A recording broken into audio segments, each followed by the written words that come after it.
ನಮಸ್ಕಾರ. Welcome to crazy family YouTube channel. ಇವತ್ತು ನಾವು ನಮ್ಮ ನಾದ್ನಿಯವರ ಫಾರ್ಮ್ ಹೌಸ್ಗೆ ಬಂದಿದ್ದೀವಿ. ಫಾರ್ಮ್ ಹೌಸ್ ನೋಡ್ತಿದ್ದೀರಾ, ದೂರದಿಂದ ತೋರಿಸ್ತಾ ಇದ್ದೀನಿ ನಿಮಗೆ. ತುಂಬಾ ಅಂದ್ರೆ ತುಂಬಾನೇ ಚೆನ್ನಾಗಿದೆ. ನಾನು ಹೋಗದಿರೋದು ತುಂಬಾ ವರ್ಷಗಳೇ ಆಯ್ತು, ಸುಮಾರು 3-4 ವರ್ಷ ಆಯ್ತು ಅಥವಾ ಜಾಸ್ತಿನೇ ಆಯ್ತು ಅನ್ಕೋತೀನಿ. ಅವಾಗ ಗಿಡಗಳೆಲ್ಲ ಇನ್ನೂ ತುಂಬಾ ಚಿಕ್ಕದಾಗಿದ್ವು. ಇವಾಗ ತುಂಬಾ ದೊಡ್ಡದಾಗಿ ಬೆಳೆದಿವೆ ಗಿಡಗಳೆಲ್ಲ. ಪ್ರತಿಯೊಂದು ಹಣ್ಣಿನ ಗಿಡಗಳನ್ನ ಹಚ್ಚಿದ್ದಾರೆ. ಅದೇ ರೀತಿ ಅಲ್ಲಿ ಮನೇನೂ ಇದೆ, ಇರೋದಕ್ಕೆ ವ್ಯವಸ್ಥೆ. ತುಂಬಾ ಚೆನ್ನಾಗಿದೆ ವಾತಾವರಣ ಅಂತೂ. ಚಿಂಟು ಬರೋವರೆಗೂ ಮಣ್ಣಿನಲ್ಲೇ ಆಡ್ತಾ ಇದ್ದ. ನೋಡ್ತಿದ್ದೀರಾ, ಗಿಡಗಳನ್ನ ತೋರಿಸ್ತಾ ಇದ್ದೀನಿ ನಿಮ್ಗೆ. ಪ್ರತಿಯೊಂದು ಗಿಡಗಳು, ಮಾವಿನ ಗಿಡ ಇದೆ, ಲಿಂಬೆ ಗಿಡ ಇದೆ, ಕರಿಬೇವಿನ ಗಿಡಗಳನ್ನ ಹಚ್ಚಿದ್ದಾರೆ, ಹೂವಿನ ಗಿಡಗಳನ್ನ ಹಚ್ಚಿದ್ದಾರೆ, ಸಪೋಟ, ಸಂತ್ರ, ಮಾವಿನ ಗಿಡಗಳಿಗಂತೂ ತುಂಬಾ ಹೂ ಬಿಟ್ಟಿದೆ. ಇಷ್ಟು ಚೆನ್ನಾಗಿ ಕಾಣಿಸ್ತಾ ಇತ್ತು ನೋಡ್ತಿದ್ರೆ. ನೋಡಿ, ಕರಿಬೇವಿನ ಗಿಡಗಳು ತುಂಬಾ ಚೆನ್ನಾಗಿ ಚಿಗಿತಾ ಇದೆ ಇವಾಗ. ಅದೇ ರೀತಿ ಹೂವಿನ ಗಿಡಗಳು ಕೂಡ ಇದೆ. ನಾವು ಎಲ್ರು ಟಿಫಿನ್ ತಗೊಂಡು ಅಲ್ಲೇ ಊಟ ಮಾಡ್ಕೊಳ್ಳೋಣ ಅಂತ ಹೋದ್ವಿ. ಎಲ್ರು ಕುತ್ಕೊಂಡು ಊಟ ಮಾಡ್ಕೊಂಡು ಅದಾದ್ಮೇಲೆ ಅಡ್ಡಾಡೋಣ ಅಂತ ಬರೋದಕ್ಕೆ ಲೇಟ್ ಆಗಿ ಹೋಗಿದ್ವಿ ಹೋಗೋದಕ್ಕೆ. ಸೊ ಹಂಗಾಗಿ ಎಲ್ರು ಕುತ್ಕೊಂಡು ಫಸ್ಟ್ ಊಟ ಮಾಡ್ಕೊಂಡ್ವಿ. ಊಟ ಆದ್ಮೇಲೆ ಹೊಲದಲ್ಲಿ ಹೋಗಿ ಅಡ್ಡಾಡಿದ್ವಿ. ನಾವು ದಿವಸ ಮನೆ ಕೆಲ್ಸ, ಮಕ್ಕಳ ಸ್ಕೂಲು, ಡ್ಯೂಟಿ ಅನ್ಕೊಂಡು ಬ್ಯುಸಿ ಆಗಿದ್ದಿರ್ತೀವಿ. ಅದ್ರಲ್ಲಿ ಒಂದು ದಿವಸ ಈ ತರ ಬಿಡು ಮಾಡ್ಕೊಂಡು ಪರಿವಾರದ ಜೊತೆಗೆ ಇದ್ರೆ ಮಕ್ಳಿಗೂ ಚೆನ್ನಾಗ್ ಅನ್ಸುತ್ತೆ. ಅದೇ ರೀತಿ ನಮಗೂ ಖುಷಿ ಆಗತ್ತೆ. ಎಲ್ರಿಗೂ ಗೊತ್ತಿಲ್ಲ ಅನ್ಕೋತೀನಿ, ವಾರಗಳಲ್ಲಿ 7 ವಾರಗಳಿರುತ್ತೆ ಅಂತ ಎಲ್ರಿಗೂ ಗೊತ್ತು. ಆದ್ರೆ 8ನೇ ವಾರ ಒಂದಿದೆ ಅಂತ ತುಂಬಾ ಜನರಿಗೆ ಗೊತ್ತಿಲ್ಲ. ಆ 8ನೇ ವಾರವೇ ಪರಿವಾರ. ಈ ಪರಿವಾರ ಅನ್ನೋ ವಾರ ಚೆನ್ನಾಗಿದ್ರೆ ನಿಮ್ಮ 7 ವಾರವೂ ಕೂಡ ಚೆನ್ನಾಗಿರತ್ತೆ ಅಂತ ನನ್ಗನ್ಸುತ್ತೆ.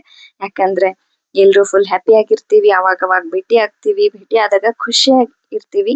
ಸೊ ಹಂಗಾಗಿ ಆ 7 ವಾರಗಳು ಕೂಡ ನಮ್ಮ ಪರಿವಾರ ಚೆನ್ನಾಗಿದ್ರೆ ಎಲ್ಲಾ ವಾರ ಚೆನ್ನಾಗಿರತ್ತೆ ಅಂತ ನನ್ಗನ್ಸುತ್ತೆ. ಹಾಗಾಗಿ ನೀವು ಕೂಡ ಆದಷ್ಟು ಪರಿವಾರದ ಜೊತೆಗೆ ಸಮಯ ಕಳೀರಿ, ಪರಿವಾರ ಜೊತೆ ಖುಷಿಯಾಗಿರಿ ಅಂತ ಹೇಳ್ತಾ, ನೋಡಿ ಗುಲಾಬಿ ಹೂಗಳೆಲ್ಲ ತುಂಬಾ ಮಗ್ಗಿಗಳು ಜಾಸ್ತಿ ಇದ್ವು. ತುಂಬಾ ಅಂದ್ರೆ ತುಂಬಾನೇ ಚೆನ್ನಾಗ್ ಅನಿಸ್ತು ನನ್ಗೆ ಈ ವಾತಾವರಣ ನೋಡಿ. ಮಕ್ಕಳು ಕೂಡ ತುಂಬಾ ಎಂಜಾಯ್ ಮಾಡಿದ್ರು. ತುಂಬಾ ಮಾವಿನ ಗಿಡಗಳಿಗೆ ಹೂ ಬಿಟ್ಟಿತ್ತು, ಇನ್ನು ಕೆಲವು ಮಾವಿನ ಗಿಡಗಳಿಗೆ ಹೂ ಬರ್ಲಿಲ್ಲ. ತೆಂಗಿನ ಗಿಡಗಳು ಕೂಡ ತೆಂಗು ಕೂಡ ಹತ್ತಿದೆ. ಮಾವಿನ ಗಿಡಗಳಲ್ಲೂ ಕೂಡ ಬೇರೆ ಬೇರೆ ರೀತಿಯ ಮಾವಿನ ಗಿಡಗಳು ಇದೆ. ಅದ್ರಲ್ಲಿ ಕೂಡ ನಿಮ್ಗೆ ಗೊತ್ತಿರತ್ತೆ ಅನ್ಕೋತೀನಿ, ಹೆಸರುಗಳು ಬೇರೆ ಬೇರೆ ಇರತ್ತೆ ಮಾವಿನಕಾಯಿಯಲ್ಲೂ ಕೂಡ. ಸೊ ಹಂಗಾಗಿ ಬೇರೆ ಬೇರೆ ಗಿಡಗಳು ಕೂಡ ಇಲ್ಲಿದೆ. ನೋಡ್ತಿದ್ದೀರಾ, ಹೂ ನೋಡಿದಾಗ ನಿಮ್ಗೆ ಗೊತ್ತಾಗತ್ತೆ ಅನ್ಕೋತೀನಿ. ಒಂದೊಂದು ಹೂ ಒಂದೊಂದ್ ತರ ಇದೆ.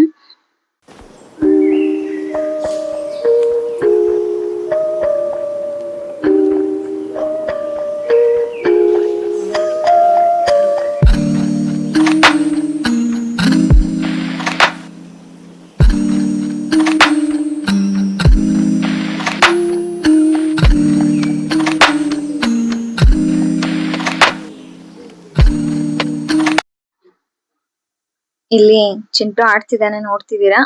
ಈ ಹೊಲ ಕೂಡ ಚಿಂಟು ಅವ್ರ ಹೊಲನೇ ಇದು. ನಾವು ಇವತ್ತು ಎಲ್ರು ಫ್ರೀ ಮಾಡ್ಕೊಂಡು ಅವ್ರ ಹೊಲಕ್ಕೆ ಹೋಗಿದ್ದೀವಿ. ಈ ಇಷ್ಟೊಂದು ಗಿಡಗಳು ಚೆನ್ನಾಗಿ ಕಾಣಿಸ್ತಿದೆ ಅಂತ ನಾವು ನೋಡ್ತಾ ಇದೀವಿ, ಹೇಳ್ತಾ ಇದೀವಿ. ಬಟ್ ಇದ್ರ ಹಿಂದಿನ ಪರಿಶ್ರಮ ತುಂಬಾ ಅಂದ್ರೆ ತುಂಬಾನೇ ಇರತ್ತೆ. ಇವರ ಹೊಲದಲ್ಲಿ ಒಂದು ಜೋಡಿ ಅಂದ್ರೆ ಇಬ್ರು ಗಂಡ ಹೆಂಡತಿ ಅಲ್ಲಿನೇ ಇರ್ತಾರೆ ಹೊಲನ ನೋಡ್ಕೊಂಡು. ನಾವು ಎಲ್ಲಾ ಕಡೆ ಪೂರ್ತಿ ಹೊಲನೆಲ್ಲ ಅಡ್ಡಾಡಿ ಲಾಸ್ಟ್ಗೆ ಊಟನ ಮುಗಿಸ್ಕೊಂಡು, ಇಲ್ಲಿ ನೋಡ್ತಿದ್ದೀರಾ ಸಪೋಟ ಗಿಡ. ಹೇಳಿದ್ನಲ್ಲ, ಪ್ರತಿಯೊಂದು ಹಣ್ಣಿನ ಗಿಡಗಳನ್ನ ಹಚ್ಚಿದ್ದಾರೆ. ಸಪೋಟ ಅಂತೂ ಫುಲ್ ಹತ್ತಿದ್ವು. ಇಲ್ಲಿ ಕಡಿತಾ ಇದ್ದಾರೆ ಚೆನ್ನಾಗಿ. ಸ್ವಲ್ಪ ದೊಡ್ಡ ಸಪೋಟ ಆಗಿದ್ದೆಲ್ಲ ನೋಡಿ ಕಡ್ಕೊಂಡು ಹೋಗೋದಕ್ಕೆ ಕಡಿತಾ ಇದ್ದಾರೆ. ಈ ತರ ನಮ್ಮ ಹೊಲದಲ್ಲೇ ಇದ್ರೆ ಒಳ್ಳೆಯ ಕೆಮಿಕಲ್ ಇಲ್ಲದೆ ಇರೋಂತ ಹಣ್ಣುಗಳನ್ನ ನಾವು ಮಕ್ಕಳಿಗೆ ತಿನ್ನಕ್ ಕೊಡ್ಬೋದು, ನಾವು ಕೂಡ ತಿನ್ಬಹುದು ಅಂತ ನನ್ಗೂ ಅನ್ಸತ್ತೆ. ಆದ್ರೆ ಅದ್ರ ಹಿಂದೆ ತುಂಬಾ ಪರಿಶ್ರಮನೂ ಇರತ್ತೆ. ಅದು ಅಲ್ಲದೆ ದುಡ್ಡು ಕೂಡ ತುಂಬಾ ಬೇಕಾಗುತ್ತೆ. ಸೊ ಹಂಗಾಗಿ ಯಾರ್ಯಾರು ಮಾಡಬಹುದು ಅನ್ನೋರಿದ್ರೆ ಈ ತರ ಮಾಡಿ. ಇಲ್ಲಿ ತೆಂಗು ಕೂಡ ಹತ್ತಿದೆ, ಒಂದ್ ಎಳ್ನೀರು ಕೂಡ ಕಡಿದ್ರು. ನೋಡ್ತಿದ್ದೀರಾ, ಸೀತಾಫಲ್ ಇದೆ. ಗಿಡಕ್ಕೆ ಒಂದೇ ಸೀತಾಫಲ್ ಹತ್ತಿತ್ತು, ಅದನ್ನ ಕಡಿದ್ರು. ಯಾವ್ಯಾವ ಸೀಸನ್ ಅಲ್ಲಿ ಏನೇನ್ ಬೆಳಿಬೇಕು ಆ ಸೀಸನ್ ಅಲ್ಲಿ ಆಯಾ ಹಣ್ಣುಗಳು ಬೆಳೆಯುತ್ತೆ. ಇಲ್ಲಿ ಎಲ್ಲ ಆದ್ಮೇಲೆ ಮಕ್ಕಳು ಗೇಮ್ಸ್ ಕೂಡ ಆಡಿದ್ರು. ಆ ಬಾಟಲ್ ಯಾಕೆ ಮಾಡಬೇಕು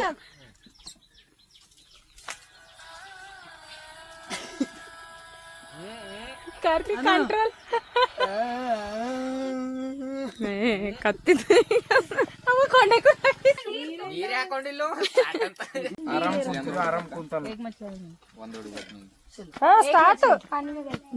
ಜೋರಿ मछली पानी में गई अड़ा इल्री अड़ा किल ಬರ್ರಿ ಮछली दो मछली ಊಟ ಎಲ್ಲ ಮುಗಿಸ್ಕೊಂಡು ಫಾರ್ಮ್ ಹೌಸ್ ಎಲ್ಲ ಸುತ್ತಾಡಿ ಇವಾಗ ಸಾಯಂಕಾಲ 5:30 ಅನ್ನೋಷ್ಟೊತ್ತಿಗೆ ಮತ್ತೆ ಎಲ್ರು ಮನೆಗೆ ಹೋಗ್ಬೇಕು ಅಂತ ಹೋಗ್ತಾ ಇದೀವಿ ಮುಗಿಸ್ಕೊಂಡು. ತುಂಬಾ ಅಂದ್ರೆ ತುಂಬಾ ಖುಷಿ ಆಯ್ತು. ಈ ದಿನ ನಾವು ತುಂಬಾ ಹ್ಯಾಪಿಯಾಗಿ ಕಳೆದ್ವಿ.